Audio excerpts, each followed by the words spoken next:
Waspadalah dengan isi hatimu.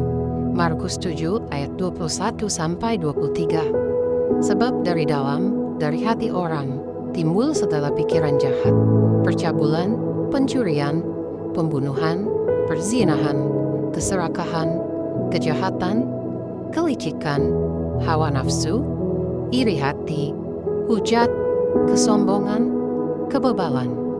Semua hal-hal jahat ini timbul dari dalam dan menajiskan orang. Kualitas produk jadi tergantung dari seberapa serius sebuah perusahaan itu memproduksinya. Hasilnya bisa asal-asalan, bisa juga bagus, bisa inovatif, bisa juga hanya meniru. Bisa bebas dari bahan baku yang beresiko bagi kesehatan, bisa juga hanya mementingkan tampilan dan rasa, tapi kandungannya berbahaya. Kalau kita lihat di iklan, maka semua akan menyebutkan bahwa produk mereka jelas yang terbaik. Dan seringkali, konsumen terperdaya oleh manisnya iklan. Ada produk yang kualitasnya secara langsung bisa dibuktikan oleh konsumen. Ada yang harus melalui uji laboratorium terlebih dahulu.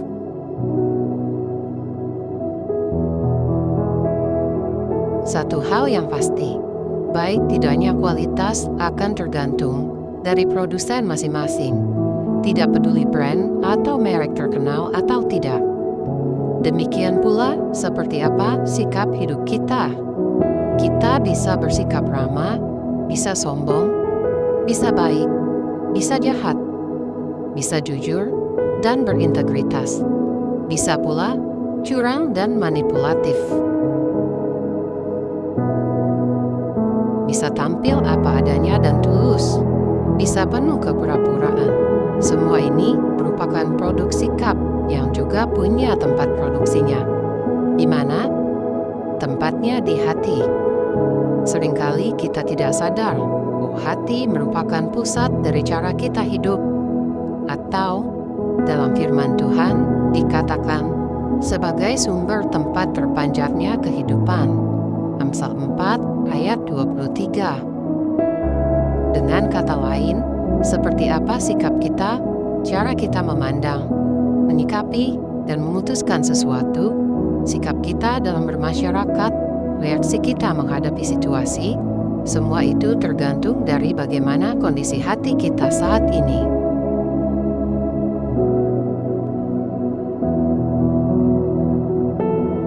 Hati yang terjaga baik yang berpusat pada Kristus, dipimpin oleh Roh Allah, dan menjadikan Yesus sebagai pribadi yang bertata di sana, akan menghasilkan produk-produk berkualitas baik dalam kehidupan.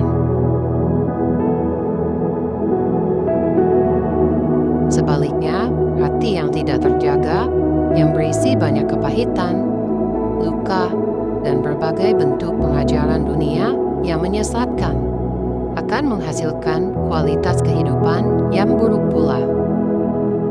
Seandainya stetoskop dokter bisa mendeteksi kondisi hati, bagaimana hati kita saat ini?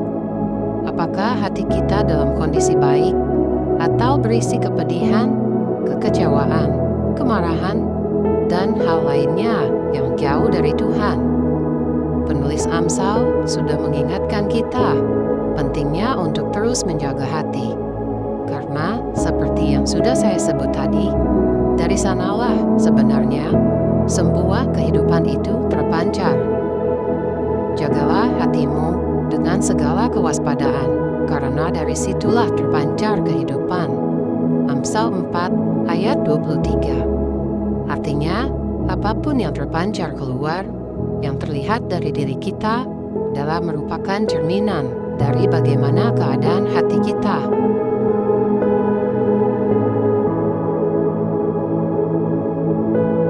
Akan hal ini, pada suatu kali Yesus mengingatkan banyak orang akan hal najis atau tidak menurut pandangan adat istiadat Yahudi dan kerajaan Allah.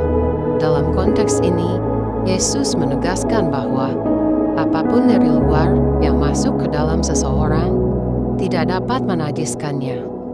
Tetapi apa yang keluar dari seseorang, itulah yang menajiskannya.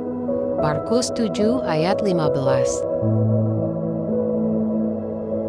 Dalam pandangan Tuhan, apa yang menajiskan manusia bukanlah apa yang dimasukkan ke dalam, melainkan apa yang keluar dari diri kita. Produk hati akan menentukan najis tidaknya kita di mata Tuhan. Mengapa Yesus berkata bahwa apa yang keluar ini yang menajiskan?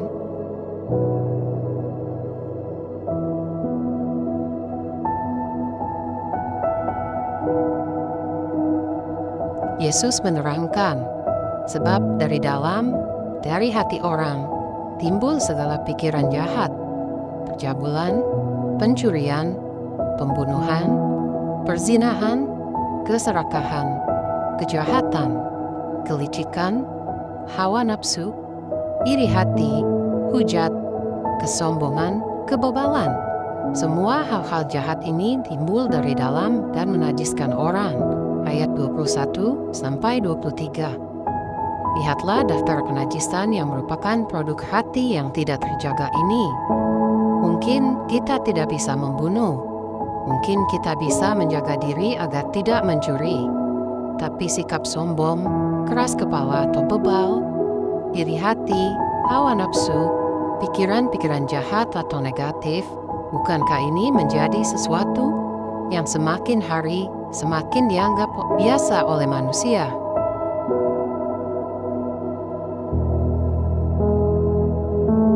Padahal firman Tuhan jelas berkata bahwa hal-hal yang muncul dari hati ini menjadikan kita najis di hadapan Tuhan. Karenanya, sangatlah penting bagi kita untuk menjaga hati. Hati yang tidak terkontrol atau terjaga itu sangatlah berbahaya, karena dapat menghasilkan produk-produk yang menajiskan kita.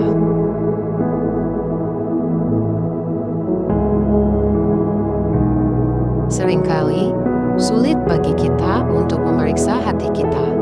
Kita bisa secara subjektif mengira kita baik-baik saja, padahal ada banyak hal di sana yang siap mengotori kita. Tapi Tuhan tahu itu. Kalau kita tidak sanggup jujur terhadap diri sendiri, memeriksa dan memastikan hati kita berada dalam kondisi fit dan bersih dari segala kotoran, Tuhan bersedia untuk itu. Dalam Mazmur 26 dan 139, Daud berulang kali meminta Tuhan untuk menyelidiki hati dan batinnya. Daud juga berseru, "Jadikanlah hatiku tahir, ya Allah, dan perbaharuilah batinku dengan roh yang teguh." Mazmur 51 ayat 12.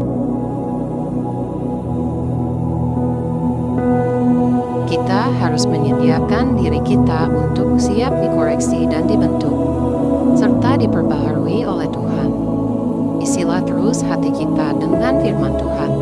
Izinkan hati kita dipimpin oleh Roh Allah, di mana Yesus yang bertakhta di dalamnya. Dari hati yang seperti itulah kualitas hidup terbaik sesuai keinginan